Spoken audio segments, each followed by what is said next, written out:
Hello mga kasari, magandang tanghali po sa inyong lahat. So for today's video ay meron pong mga katanungan kasi yung mga kapwa ko tindera, mga kasari po natin. Dahil kanina po bago ko mag-start mag-vlog ay nagbasa ko guys ng mga comment sa comment section.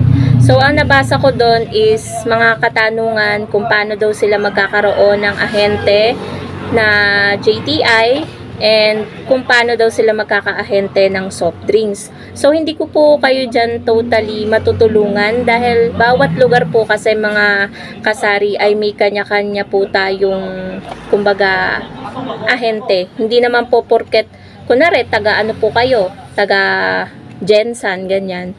Yung ahente ko po ay hindi pwedeng maging ahente nyo doon. Kumbaga, hindi naman po yung ahente ko makakapunta doon. So, bawat lugar po ay may nakatoka dyan na ahente. Siguro, ang kailangan nyo lang po is contact number, ganyan. Pero wala po akong maibibigay sa inyo. Pero ang maganda pong gawin nyo sa ahente po ng JTI, ayan, ng Camel, ng Winston, ng Marvels, ng Mighty. So, ang maganda pong gawin nyo dyan, kung may mga kakompetensya po kayong tindahan at may nakikita kayo na ahente nila, ang maganda pong gawin nun is abangan nyo yung ahente nila.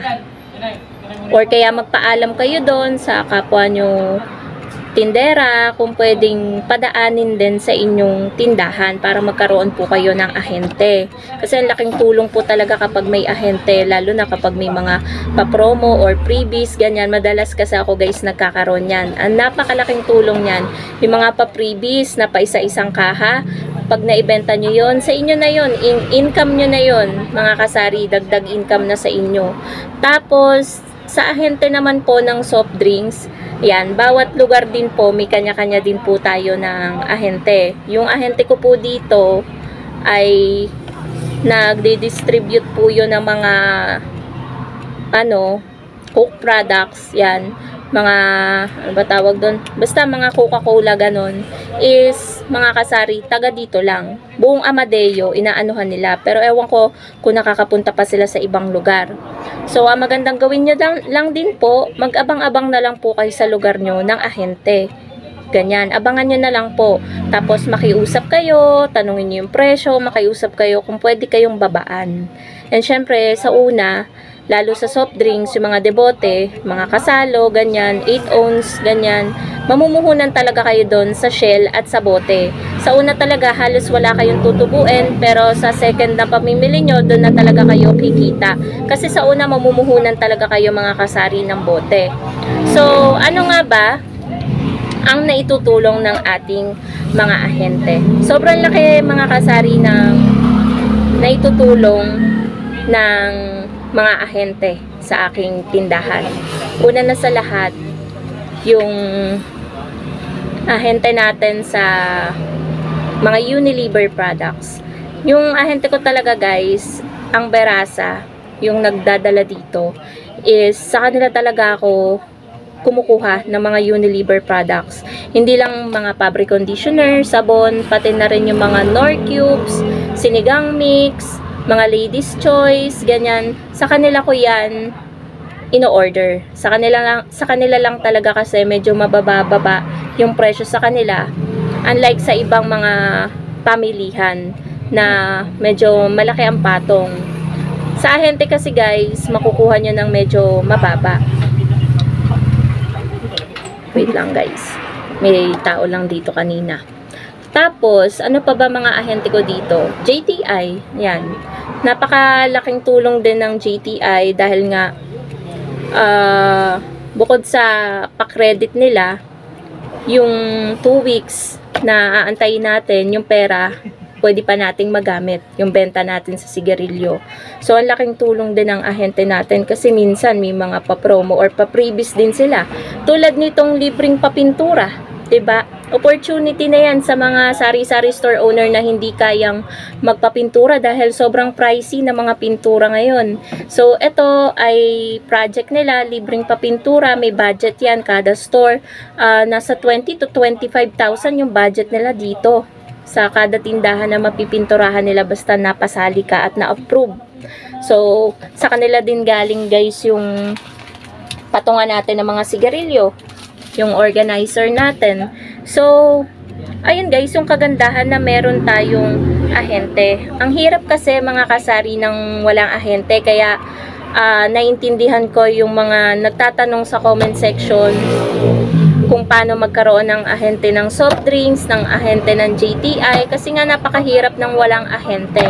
Napakalaking tulong mga kasari ng may ahente, dahil hindi na tayo aalis ng tindahan, hindi na tayo magsasara ng tindahan, hindi na tayo magagastusan kapag tayo ay namimili, kasi nga andyan sila para mag-deliver sa atin at wala pa po yung bayad, pre-delivery pa. Kaya yun guys yung kagandahan talaga na meron po tayong ahente. So ano-ano pa ba ang meron ako dito?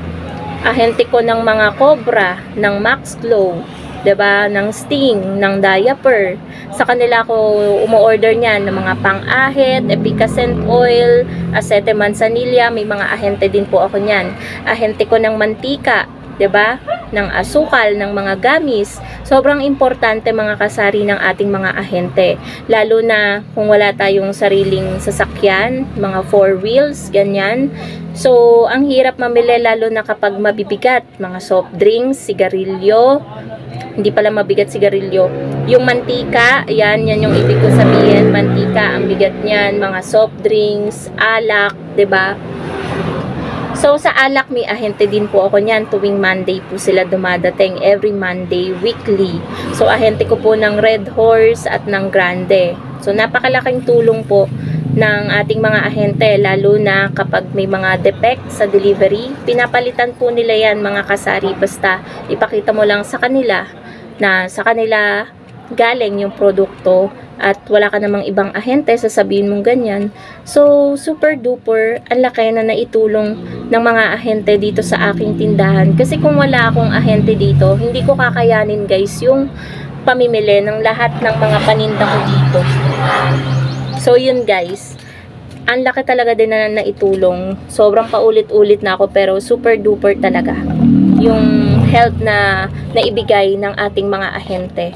And ayun nga, sa pangangalap ng ahente, kaya dumami guys yung ahente ko. Hindi ako yung lumapit sa kanila. Kapag nakikita nilang may tindahan, lalapitan kanila mga ahente at aalokin kanila ng kanilang mga produkto. Meron ako ditong mga super tagal ko ng ahente, yung ahente ko ng soft drinks, ahente ko ng alak, super tagal na. Ahente ko ng sigarilyo, ng JTI, super tagal ko na sa JTI. Kung gaano katagal yung tindahan ko, ganun din katagal ako na nag-o-order sa kanila. So, ayun lang guys. Abang-abang lang kayo. Sa mga nagtatanong sa akin, abang lang po kayo sa labas ng tindahan nyo, or kung nasa looban kayo, labas kayo sa pinaka-ano nyo. Kapag may mapadaan dyan, parahin nyo, or kapag nasaktuhan na sa kabilang tindahan, kausapin nyo after mag-deliver dun sa kabila. Hindi yung habang nagdi-deliver is tsaka ka patapusin nyo muna yung pagdi-deliver sa ibang tindahan bago nyo kausapin, kasi medyo nakakaano yun sa ibang tindahan kung sasabay kayo sa pagdi-deliver sa kanila. Konting respeto lang po tayo. So, meron namang mga sari-sari store owner, 'di ba, na ayaw nagsi-share ng mga ahente. Pero wala naman tayong magagawa eh. Kung ang ahente ang nag-decide na bababaan ka din nila, magde-deliver din sa'yo, walang magagawa yung ibang tindahan. So, ayun lang mga kasari ang masasabi ko sa inyo, na sobrang hirap magpatakbo ng isang tindahan kung wala tayo kahit isang ahente. So, ang laki ng naitutulong po talaga. Big help po talaga. Super duper big help yung ating po mga ahente sa ating sari-sari store. Kaya, salute ako guys sa mga ahente natin. So, yun lamang mga kasari. Thank you so much for watching and happy selling po sa inyong lahat. So, sa mga kasari ko dyan na nagtatanong, ayun po, sana po nasagot ko yung inyong katanungan. So, yun lang guys. Thank you so much for watching and happy selling po sa inyong lahat. Bye guys!